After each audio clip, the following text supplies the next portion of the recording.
Hello friends and hello enemies. The last review we looked at McFarlane Toys Batman Beyond. In this review we are looking at Batman Beyond villains with a surprise cameo by Batwoman, who I don't recall being in Batman Beyond because she wasn't. I only watched the cartoons, I haven't read the comics or anything, so I'm a little out of date when it comes to what's going on in the Batman Beyond universe. Going on a quick tangent, you know what would be cool? Is a Max action figure. We don't have a Max. I guess that makes sense because this is a McFarlane Toys line and he doesn't want to make just like a random Blady. But a Maxine to go with Terry would be really neat. Kind of a bummer we don't get that. So, looking at packaging, it's typical McFarlane Toys packaging.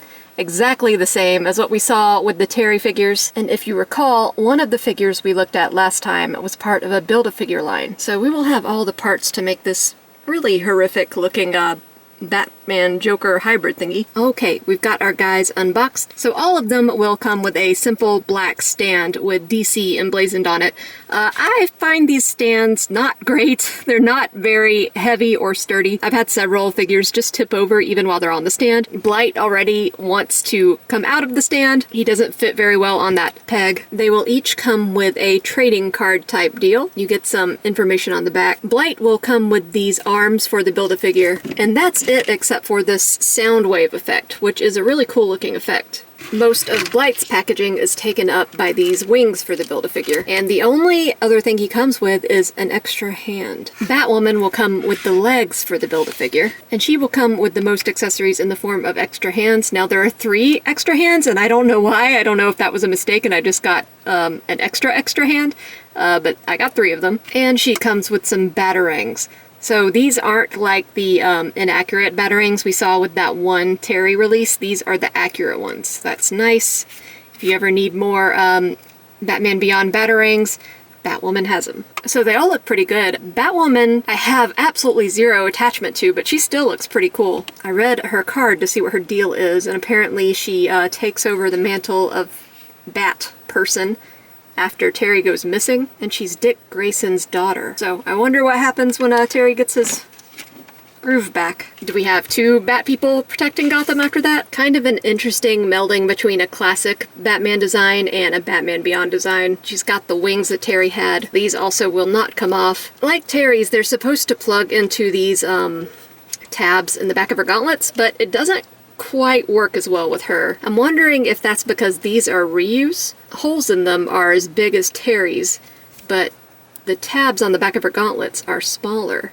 That's just my my guess, because they do not want to stay. I've tried several times to get them in, but they just they keep wanting to pop out. Same complaints with her that I had with the Terry figures. These wings aren't very accurate and they can't come out. And this is just a personal thing, but I don't like it when female superheroes have their hair out like this. It's just so impractical. It's just like kind of another visual marker to tell you like, oh, it's a girl. But I think that is fairly obvious. But it is very, very nicely sculpted hair. That's beautiful. I like the red color. Her costume's pretty cool too. Like I said, it's a lot like Terry's, but you get some extras there.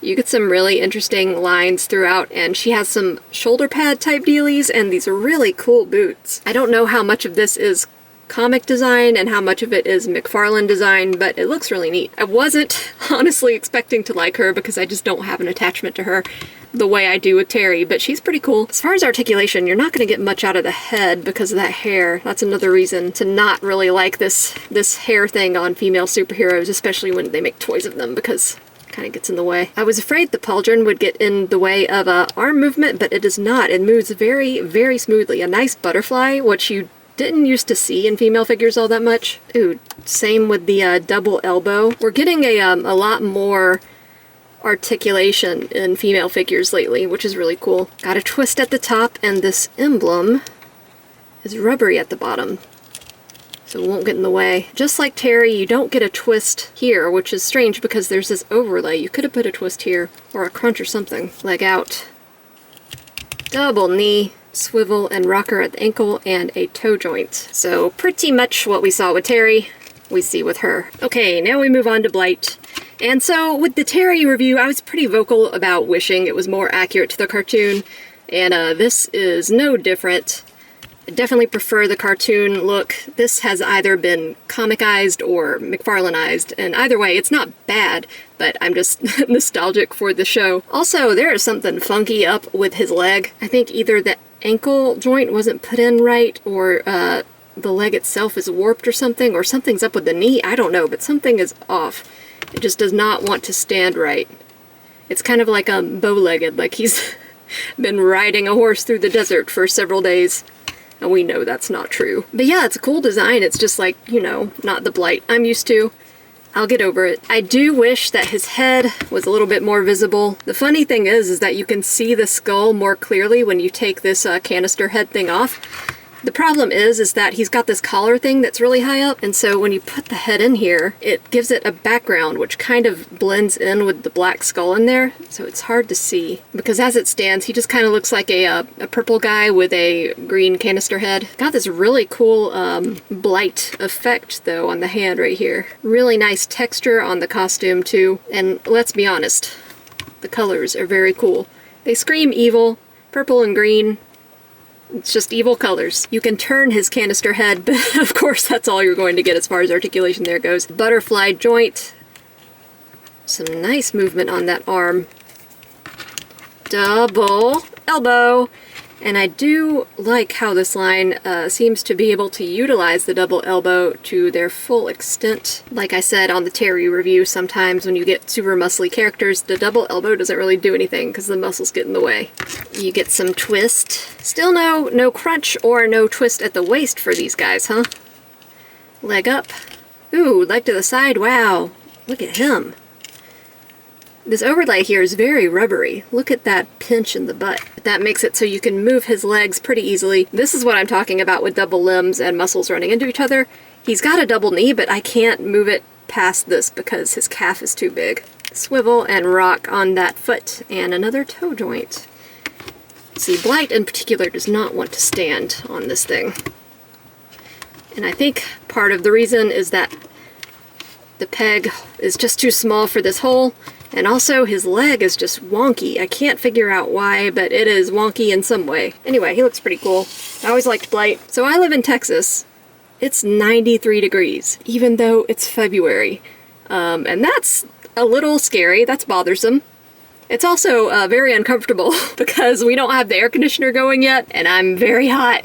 Tomorrow it's going to be like back down to 50 degrees, and I don't know what is going on. Shriek. Shriek is a very cool character, definitely one of the more memorable in Terry's Rogues Gallery, and I always loved his design. I don't know how well it translates into sound attack guy, but to me he always just looked like a big polar bear, and I thought that was cool. I mean, he's got these big claws, he's white and black. Maybe he was designed to be polar bear-like, I don't know why. I guess it would make more sense if he had ice powers, but he doesn't. He has sound powers. Polar bears aren't known for sound that I know of. It's been a minute since I've seen the show, but this looks pretty accurate to how I remember Shriek being in the cartoon. I definitely remember these big old mitts, claws, the white armor, this helmet. It all looks pretty similar if I recall correctly. And typically I don't like all of the visual information to be on one half of the figure, but I think in this case it works because even though his bottom half is just bare and black, polar bear, anyway, he's got these big old hams hanging down. And that adds a lot of visual stimulation, so I actually quite like this design. I do wish that McFarlane had made a couple of the female villains. I don't know how you would go about doing this, but Ink would be a really cool one to have, though, you know, she's like a blob, so I can see not making her into a figure. But Curare was a really cool character and a really cool design. I wish there was a figure of her. Like, she was only in one episode, I think, but I remember her really well. She was terrifying. Let's see, we get a good amount of movement from him. Ooh, we even get some really good head up and head down. Nice head movement on him. Once again, this upper plate here is rubbery and will not get in the way of articulation. Man, I love these big ol' hands. I like this mechanism we have for articulating them. Overlay, so we've got twist. Leg very far up, very far to the side. And his double knee moves all the way. Just like with the others, we've got swivel and rocker on the foot and a toe joint. Oh man, it is so hot in here. My lights are super hot. My camera is going to overheat, I think. Ooh, climate change. Alright, so he comes with this cool sound wave accessory. I think you just plug his little claws right in here. That looks very cool. He kind of blends in with my background, but that is a nice 3D rendition of a sound wave attack. It's already got dog fur on it because my dog sheds a lot. Actually, I think that Shriek is my favorite in this entire line. I don't know, I just really loved his design as a kid, and it's just neat to have in figure form. So I would be remiss if I didn't talk about this thing that doesn't even want to fit in my review space. This is the Build-A-Figure all put together, and it is horrific. I had a commenter last video tell me that this is indeed from the comics. Thank you for confirming that, because I don't read the comics. I have no clue what this thing is. It's terrible. It can be Joker or it can be Batman. Just terrific. Just terrific. I wonder why they decided to make this and not like Joker from the Batman Beyond movie, which was a really good movie. I guess that Joker was kind of boring. It was just like Batman the Animated Series Joker in a black jumpsuit or something. This guy is objectively more interesting looking, I guess, but I don't know. I just don't know who he is. I don't know. Is he Batman? Is he Joker? Is he a robot? Is he a cyborg? Looks like a cyborg, but how do these faces work? How are they? Is this like a Professor Quirrell situation? I don't know. The wings are cool. The wings are articulated. It's a very, very large figure, which makes sense for a Build-A-Figure. I do like the wings move like this.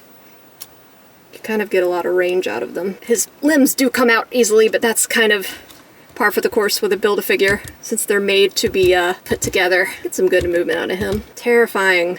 Just horrific. He's got a big gun for an arm. This is a crazy looking gun. So many components. What does it all do? It's got to do a lot of stuff. It's got to do more than just shoot people, because look at all the like components and stuff. He's got a twist up top. Ooh, he's got some... Ooh, his leg came off. But what?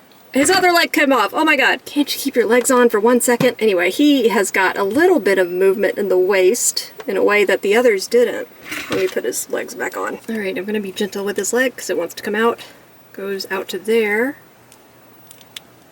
Goes back about that much. Ooh, double knee, and it's so much of a double knee that I pinched my fingy on it. Interesting that he's got like little Batman faces for knee pads. What's that about? Who are you and why are you like this? Let's see, rocker and swivel on the foot, and of course, a toe joint.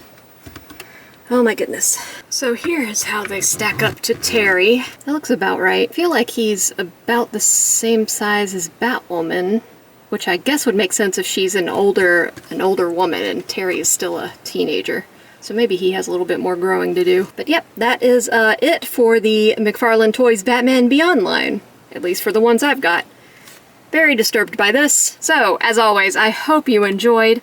Likes and subscribes are very much appreciated. Comments are more than welcome. I'll see you guys on the next one.